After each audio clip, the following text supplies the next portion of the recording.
பெண்ணுரிமை பேசுறதுக்கு பெரியாருக்கெல்லாம் தகுதியே கிடையாது. தலைவர் பிரபாகரனுக்கு மட்டும்தான் அர்ஹதை இருக்குதா? ஓகே சீமான், ஓ வழிக்கே வரேன்டா. என்னோட கேஸ்ல உன்னை வலசரவாக்கம் ஸ்டேஷனுக்கு வர வச்சிருந்தாங்க இல்லையா? நீ கூட உன் பொண்டாட்டி கூட வந்திருந்தீங்க. வெளியில பிரஸ் கேட்கும் போது கொள்ளையில எத்தனை பெண்கள் இருக்கும் போது பழகிறதுக்கு இவ தான் கிடைச்சாலாம் அப்படின்னு என் பொண்டாட்டி கேட்டா அப்படின்னு ஒரு மானங்கெட்ட நாய் மாதிரி கெக்க அப்படின்னியே. இந்த மாதிரி ஒரு பெண்ணோட வாழ்க்கையை சீரழிச்சுட்டு இந்த மாதிரி ஒரு கேடுகட்ட பதில சொல்லு அப்படின்னு தலைவர் பிரபாகரன் உனக்கு சொன்னாங்களாடா? நீயே ஒரு சொறி நாயி, உன்னைய என்னைய தொட விட்டது நான் பண்ண பெரிய தப்பு. இதுல உன் பொண்டாட்டி பெரிய ஐஸ்வர்ய ராய் அவ கேட்டாலாம், அதை நீ சொல்லி என்னைய மானத்தை வாங்கினியே. இப்படிதான் பண்ண சொல்லி தலைவர் பிரபாகரன் சொன்னாங்களா? அவர் என்ன சொன்ன இன்னைக்கு பெரியார் என்ன சொன்ன?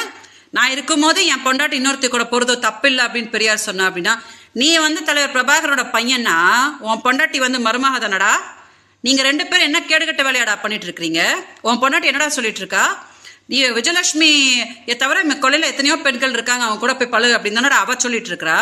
நீங்க ரெண்டு பேரும் இந்த மாதிரி ஒரு கேடுகட்ட நாயங்களா இருக்கும் போது எதுக்குடா பெரியார சொல்லிட்டு இருக்க? சீமான், என்னமோ சொடக்க போட்டு கூப்பிட்டு இருந்தியே. நான் ஒருத்தி போதும்டா உனக்கு.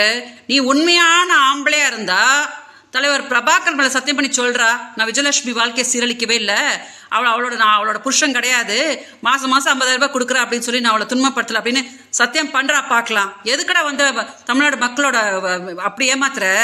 உன்னால பாதிக்கப்பட்டு நான் தான் பெங்களூர்ல இப்படி கதறிட்டு கிடக்குறேன்னு நீ நல்லாவே இருக்க மாட்டடா. தமிழ்நாடு மக்கள் ஒன்னாலும் நீ செருப்பு கழட்டுன்னு அடி நடிக்க போறாங்கடா, அப்பதான் நீ அடங்க போற. தயவு செஞ்சு மீடியா அதை டெலிகாஸ்ட் பண்ணுங்க. நீ ஏன் முதல்ல ஒழுங்கு கிடையாது, அதை மறைச்சிட்டு நீ பெரியாரு அவங்க இவங்கன்னு பேசுற இல்லையா? அதுக்கு செருப்பால அடிதான் நீ வாங்க போற சீமான். கண்டிப்பா இது நடக்க போகுது.